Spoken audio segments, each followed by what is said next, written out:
Now we are here and we're looking at setting goals for your YouTube journey. Everything in life you need set goals. If you're in the gym or go to the gym, you need to have short-term goals and long-term goals. Now, what are the goals you should set when creating or entering the YouTube space? One of the goals is, first of all, understanding your niche. What niche are you trying to make content on or make videos on? Remember, YouTube is a video sharing platform. Basically, that's what they are. But then what type of videos are you sharing? It's very important. You need to understand that.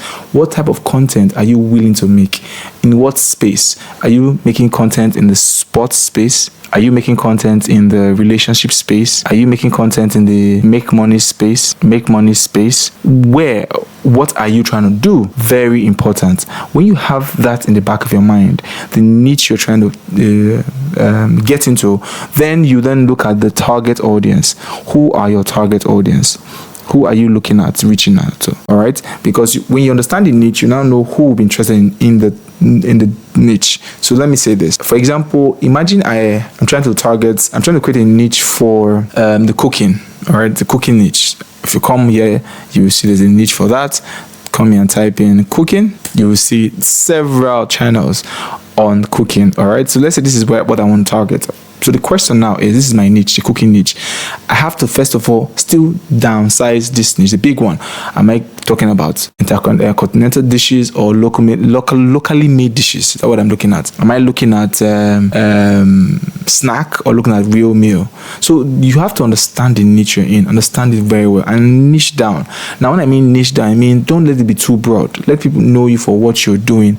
You could start that way and grow from there. For example, the channel I showed you in a bit, this channel started by just helping people learn Elementor, WordPress, how to build a website, but then they've gone on to several things. For example, how I make viral UGC ads using AI. This is not website anymore, right? So when I say niche down, I'm not saying you cannot try other topic or other niche, but start off your channel with a niche in mind and have something in your focal point. This is what I'm trying to create content on. This is where I'm heading to. This is the direction I'm going to. Then you'll be able to define your audience.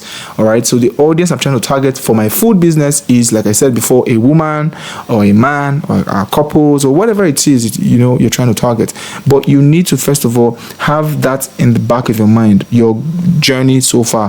Who am I targeting? First of all, like we said, your niche is important. Then the audience. What audience are you targeting? What audience are you trying to reach? When you have these two things in the back of your mind, it's easier for you to get off YouTube on a great start, because you're starting off with a blueprint. You're starting off with a plan. Think about it. You want to build a house, you definitely need a plan. All right, this is the blueprint of the house. So that's exactly how this is. See your YouTube channel as a home, as a house, as a building, and you are the architecture. So now is the time for you to draft out your plan, your blueprint, where you want to be, what you want to do, the kind of content you want to create, how do you want to create the content, who are you targeting, who is your consumer, who are the people that are going to take or absorb this content. All of these are things you should put in the back of your mind if you want to grow in YouTube come this year and many more years to come. Now, after you've done that, after you've had the back of your mind your audience and the niche you want to get into, you also need to set realistic goals. All right, now you would not get off YouTube and say you want to start off immediately in the first 1 month you want to have 1 million followers. Okay, that's not possible. The figures we see here are figures that are work of many years. These subscribers you see here, this is lots of years of work. Okay, so this would not happen to you overnight. Okay, all of these figures you see here, 29 million views, is not overnight. So what you need to do is have realistic goals. So these are the type of goals I usually have, and I'm going to show you that type of goal in a minute. The goal I recommend you have is 2 goals. One, you have goals of subscribers. The other, you have goals of views. Don't worry, you understand this in a bit.